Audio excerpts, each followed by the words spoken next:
जहाज जितेबाला लोडिंग होगी जाउथिबा अवस्था से 24 जन क्रू मेंबर मध्य थिले जहाजटी जहाँ खबर मिली जहाजटी बुड़ी जाइथिला एवं सेतिरु मध्य 2 जन क्रू मेंबर मध्य उद्धार होइचंती एवं एबे भी नौसेना विभाग तरफ सर्च ऑपरेशन मध्य जारी रही एवं सबु प्रकार भारत सरकार तरफ सबु प्रकार साहाय्य सहयोग मध्य करा जाउची किभली भाबरे सेथिरु जो क्रू मेंबर माने अछंती सेमानकु किभली भाबरे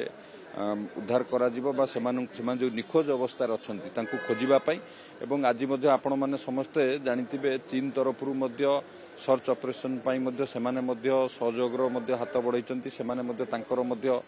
दुईटी टीम आसिकी मध्य एथिरे शामिल होइचंती। तो आमे आशा करिबा भगवान को आशीर्वाद रु जो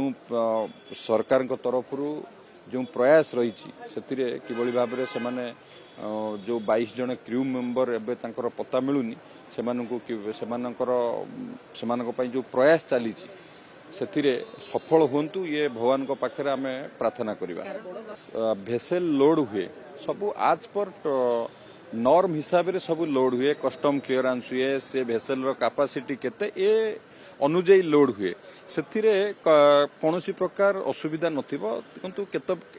एक्सीडेंट केतेबेले भी कौ समय रे कौ उपाय रे हेई पारे तेणु ये इंसिडेंट को आग आमे जो क्रू मेंबर अच्छी तांकु खोजा खोजी होउची तापर निश्चित भाबे ता ऊपर इन्वेस्टिगेशन हबो कोन पई बुडिला केमिति बुडिला से इन्वेस्टिगेशन प्रक्रिया